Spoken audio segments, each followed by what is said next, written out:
మరి ఏమొచ్చి ఏంది ఏం కథ అసెంబ్లీకి రాని కేసీఆర్ రెండేళ్లలో అధికారంలోకి ఎలా వస్తాడు?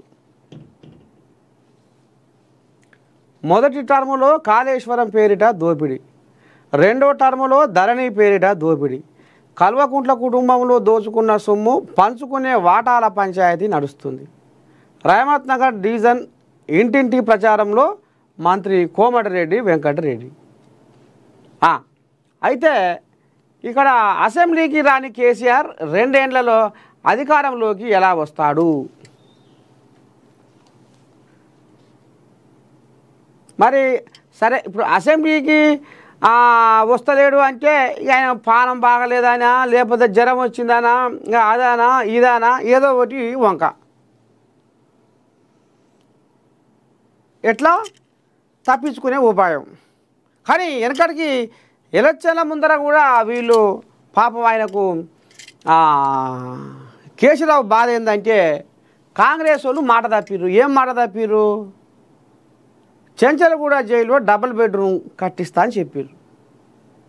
ఆయన ఏమో అల్లుడు వస్తే ఏడమండాలే, పేదోళ్ళందరికీ గాలినే గోడగా మేఘాలే మేడగా నేలమ్మ ఒడిలోన గూడేసే పేదలకు నేను డబుల్ బెడ్రూమ్ కట్టించి ఎచ్చగా వండబెడతా, అల్లుడు వస్తే కూడా అత్త కాళ్ళ కట్టు వండొద్దు, ఆయనకు ఒక అర్ర సపరేట్ ఉండాలన్నట్టుగా డబుల్ బెడ్రూమ్ కట్టిస్తా అని ఆయన పలికిండప్పుడు. ఇక మీదంతా ఉతబుర్రేసేసారు, డబుల్ బెడ్రూమ్లు జాడలేవు పత్తలేవు, ఇక మా కాంగ్రెస్ ప్రభుత్వం వస్తే మేము కట్టిస్తాం, మేము ఇందిరమ్మ ఇండ్లు ఇస్తాం, అది ఇస్తాం ఇది ఇస్తాం అన్నారు. సరే వీళ్ళు నడిపిస్తారు. కానీ ఈయనకు కేసీరావుకు డబుల్ బెడ్రూమ్ కట్టుడు మర్చిపోయారు. మరి కేసీరావుకు డబుల్ బెడ్రూమ్ కట్టుడు మర్చిపోయినాక ఆయన ఎట్టొస్తాడు? వీళ్ళు కూడా మాట తప్పినట్టేగా కాంగ్రెస్ వాళ్ళు కూడా.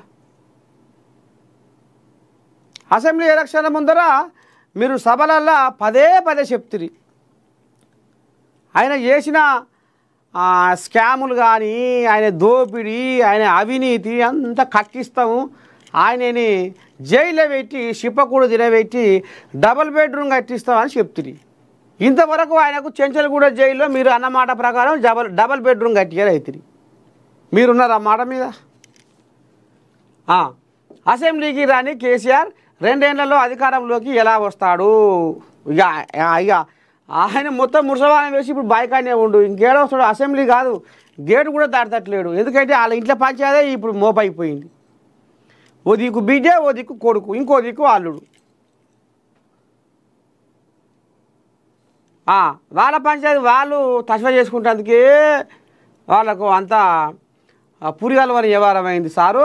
ఇంకా ఆయన అసెంబ్లీకి వస్తాడు, ఇక అసెంబ్లీకి రాడు, అధికారంలోకి రాడు. ఇక ఉండని ఆ ముచ్చట. డ్రగ్ గన్ను కల్చర్కు కేటీఆరే మూలం, మంత్రి తుమ్మల విమర్శలు. రేవంత్ రెడ్డి పాలనలో సంక్షేమం అభివృద్ధి ఆగలేదన్న తుమ్మల. డ్రగ్ గన్ కల్చర్కు కేటీఆరే మూలం. ఇక అప్పుడు రాసుకొని పూసుకొని తిరిగిండు సినిమా హీరోయిన్లతోటి.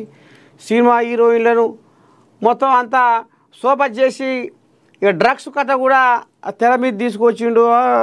చిన్న పంచాయతీ, ఈ పంచాయతీ ఏళ్ళ పడంతో నడుస్తూనే ఉంది. మీరు పరీక్షలు చేయించుకోవాలంటే మీరు పరీక్షలు చేయించుకోరి. డ్రగ్స్ నువ్వు తీసుకున్నావంటే